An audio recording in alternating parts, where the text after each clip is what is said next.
생명을 살리는 7분 주일 골방 예배를 묵상 기도하심으로 시작하겠습니다.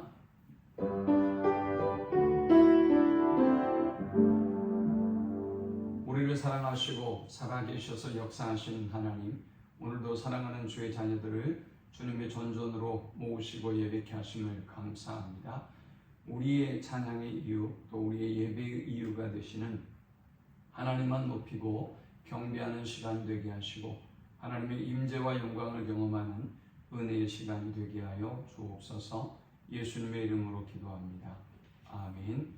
찬송 438장 드리겠습니다.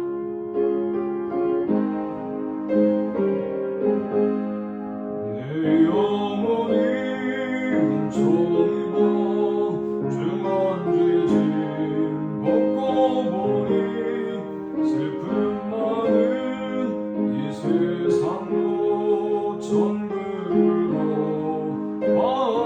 가도다. 할렐루야 찬양하세. 내 모든 죄 사함받고 주 예수와 동행하니 그 어디나 하늘나라. 주의 얼굴 뵙기 전에 멀리 뵈던 하늘나라 내 마음속에 이루어지니 말로 가깝구나. 할렐루야 찬양하세. 내 모든 죄 사함받고 주 예수와 동행하니 그 어디나 하늘나라. 높은 산이 거친 들이 조망이나 궁궐이나 내 주 예수 오신 곳이 그 어디나 하늘나라. 할렐루야 찬양하세. 내 모든 죄 사함받고 주 예수와 동행하니 그 어디나 하늘나라. 오늘 이 시간에 주시는 살아계신 하나님의 말씀은 신약성경 고린도전서 10장 31절의 말씀입니다. 그런즉 너희가 먹든지 마시든지 무엇을 하든지 다 하나님의 영광을 위하여 하라. 우리는 종교개혁의 5가지 원리를 살펴보면서 혼란스럽고 또 세속주의적이며 혼합주의적인 신앙이 우리를 위협하는 가운데 어떻게 우리가 올바른 신앙의 집을 세워갈 수 있는지를 살펴보았습니다. 그것은 오직 은혜였습니다. 오직 믿음이었습니다. 오직 말씀, 오직 예수 그리스도였습니다. 오늘은 그 마지막 시간으로 오직 하나님의 영광이라는 주제로 함께 은혜를 나누고자 합니다. 고린도 교회는 참으로 여러 가지 많은 문제를 가지고 있었습니다. 바울은 이 고린도 교회의 여러 가지 문제를 다루면서 오늘 본문 31절의 말씀을 우리에게 전하고 있습니다. 그런즉 너희가 먹든지 마시든지 무엇을 하든지 다 하나님의 영광을 위하여 하라. 고린도 교회 성도들이 오직 하나님의 영광을 위하여 하였다면 이런 갈등과 분열과 고통은 없었을 것이라는 말씀입니다.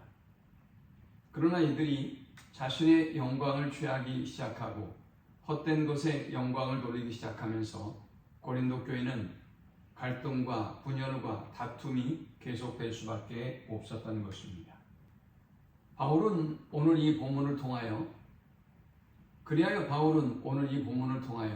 우리가 다시 오직 하나님의 영광을 위하는 삶으로 돌아간다면 지금의 모든 갈등과 분열과 이 아픔을 극복할 수 있을 것이라고 지금 전하고 있습니다. 종교개혁자들 역시 헛된 것의 마음과 생각을 빼앗기고 있는 당시의 교회와 성도들에게 오직 하나님께 영광을 돌리는 삶으로 돌아가야만 우리가 바른 믿음의 길을 걸어갈 수 있음을 선포했습니다. 그렇다면 오직 하나님의 영광을 위한 삶은 어떤 삶일까요? 우리가 학습과 세례를 받을 때에 인간의 가장 우선된 목적이 무엇인가에 대해서 배웠습니다. 그것은 하나님을 기쁘시게 하고 영원토록 즐거워하는 것이었습니다.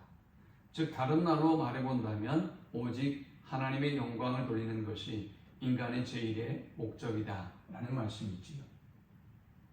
자, 그렇다면 오직 하나님의 영광을 위한 삶이란 어떤 것일까요? 오직 하나님의 영광을 위한 삶이란 우리의 삶의 목적이 하나님의 영광이 되어야 한다는 것입니다. 우리의 야망과 욕심을 쫓는 삶이 아니라 창조주 하나님, 우리의 대속주 되신 하나님, 우리의 소유자 되신 하나님을 기쁘시게 하고 그 하나님께 영광을 돌리는 것이 바로 인간의 제일의 목적이다 라는 것입니다. 하나님께 영광을 돌리는 삶은 하나님을 경외함으로 하나님을 높이는 삶을 살아갈 수 있음을 의미합니다. 전도서 12장 13절에는 일의 결국을 다 들었으니 하나님을 경외하고 그 명령을 지킬지어다 이것이 사람의 본분이니라 라고 말씀합니다. 인간이 하나님을 경외하고 자신을 낮출 때 인간은 자신의 위치를 알고 자신의 본분을 다하는 것입니다. 그러므로 오직 하나님께 영광을 돌리는 삶이란 하나님을 두려워하고 하나님을 경외하고 하나님을 높이며 또 나의 연약함을 인정하고 고백하는 삶을 의미하는 것입니다. 오직 하나님의 영광을 위한 삶은 세 번째로 그를 즐거워하는 삶을 의미합니다. 시편 73편 25절에는 하늘에서는 주 외에 누가 내게 있으리요 땅에서는 주밖에 사모할 자 없나이다. 시편 73편 25절에는 하늘에서는 주 외에 누가 내게 있으리요 땅에서는 주밖에 나의 사모할 자 없나이다 라고 고백합니다. 우리가 사모해야 될 분은 이 땅에 오직 하나님 한 분뿐이라는 고백인 것입니다. 오직 하나님께 영광이라는 이 말씀은 영원토록 오직 하나님만을 즐거워하고 사모한다는 의미인 것입니다. 오직 하나님께 영광을 돌리는 삶은 네 번째로 하나님 중심의 삶을 사는 것을 의미합니다. 하나님이 우리의 모든 삶의 중심에 있는 것입니다. 우리가 깨어있는 순간부터 우리가 하루를 살아가는 이 모든 과정, 그리고 하루를 마감하는 이 모든 과정까지 하나님이 인도하시고 하나님이 지키시며 보호하시고 하나님께서 동행해 주셨음을 고백하고 모든 것을 하나님을 중심에 두고 생각하고 판단하고 행하는 삶, 그것이 오직 하나님께 영광을 돌리는 삶입니다. 오늘날 많은 사람들이 하나님을 섬긴다고 하면서도 하나님께 영광을 돌리는 것이 아니라 그 하나님의 영광을 내가 취하고 또 헛된 것들에게 돌리는 것을 우리는 수없이 보게 됩니다. 우리 모든 성도들이 종교개혁의 마지막 원리인 오직 하나님께 영광을 돌리기 위한 삶으로 돌아가는 우리 모든 성도들이 되시기를 축원합니다. 하나님 감사합니다. 하나님의 영광을 가리우고 하나님의 영광을 도둑질했던 우리를 긍휼히 여겨주시고 오직 하나님을 기뻐하며 영원히 즐거워하는 저들이 되게 하여 주옵소서. 하나님께 합당한 예배와 영광과 찬양과 경배를 돌리는 저들이 되게 하여 주옵소서. 예수님의 이름으로 기도합니다. 아멘. 지금은 우리 주 예수 그리스도의 크신 은혜와 성부 하나님의 극진한 사랑과 성령의 인도보 교통 충만케 하심, 오직 하나님께만 영광을 돌리는 삶을 살기를 소망하는 모든 주의 백성들의 머리 위에 이제로부터 영원토록 함께 있을지어다. 아멘.